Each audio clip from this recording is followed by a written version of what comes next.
মোহাম্মদ সালাহ, football প্রেমীরা যাকে মিশরের রাজা বলে ডাকেন, সময়ের অন্যতম এই ফুটবলার লিভারপুলের জার্সিতে করেছেন ২৫০টি গোল, জিতিয়েছেন premier league, champions league, UEFA super cup এবং ফিফা ক্লাব ওয়ার্ল্ড কাপ সহ গুরুত্বপূর্ণ টাইটেল। নির্বাচিত হয়েছেন premier league player of the season, তাও আবার ২ বার। নামের ভাগ বসিয়েছেন লিভারপুলের ইতিহাসে সর্বোচ্চ গোল তালিকার ৩য় স্থানে। সাম্প্রতিক সময়ে রেডদের পক্ষে এই রাইট উইঙ্গারের সময়টা ভালো যাচ্ছে না। গুঞ্জন উঠছে সৌদি লিগে পাড়ি জমাবেন। এফএ কাপের ৩য় রাউন্ডে আজ বার্নসলির মুখোমুখি হবে লিভারপুল। আর্নে স্লটের দল যদি এই ম্যাচে জয় নিয়ে মাঠ ছাড়তে পারে, তবে টানা ১১ ম্যাচ অপরাজিত থেকে যাবে প্রিমিয়ার লিগ চ্যাম্পিয়নরা। সে আর্সেনালের মাঠে গোলশূন্য ড্র করে রেডরা বুঝিয়ে দিয়েছে গত নভেম্বরে সেই বাজে সময় তারা পেছনে ফেলে এসেছে। এ যেন সেই চিরচেনা লিভারপুল। তবে এই ইনফর্ম লিভারপুলের সবচেয়ে বড় পরিবর্তন কি? চোখে পড়ার মতো বদল একটাই, দলে নেই মোহাম্মদ সালাহ।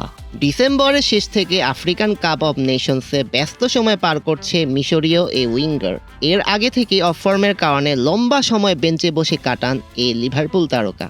চলতি প্রিমিয়ার লিগে সালাহকে ছাড়া লিভারপুল খেলেছে ৭টি ম্যাচ, যার একটিতেও হারেনি স্লট বাহিনী। ফুলহ্যাম বা লিডসের বিপক্ষে পয়েন্ট হারানোটা যদিও কিছুটা হতাশার ছিল, তবে সালাহবিহীন লিভারপুল বেশ অনায়াসেই হারিয়েছে টটেনহাম, ওয়েস্ট হ্যাম বা উলফসের মতো বড় দলকে। এমিরেটস থেকে পয়েন্ট ছিনিয়ে আনাটা ছিল প্রত্যাশার অনেক বাইরে। উল্টো সালাহ যখন দলে ছিলেন তখন ১৪ ম্যাচে ৬টিতে হেরেছিল লিভারপুল। লিভারপুলের এই সালাহবিহীন ফর্মটাকে যদি সংখ্যায় আরও মাপা যায়, তবে দেখা যাচ্ছে সালাহ না থাকায় লিভারপুল গোল খাচ্ছে কম, গোল দিচ্ছে বেশি। সবচেয়ে বড় কথা হলো সালাহ ছাড়া লিভারপুলের প্রতি ম্যাচে পয়েন্ট পাওয়ার হার বেড়েছে ১৮%। লিগের প্রথম ১২ ম্যাচে সালাহ যখন প্রতি মিনিট খেলছিলেন, তখন লিভারপুলের অবস্থান ছিল টেবিলের ১২ নম্বরে। আর সালাহকে ছাড়া শেষ ৯ ম্যাচে লিভারপুল এখন তরতর করে উঠেছে পয়েন্ট টেবিলের ৪র্থ নম্বরে। সালাহর অনুপস্থিতি কি লিভারপুলের এই বদলে যাওয়ার আসল কারণ?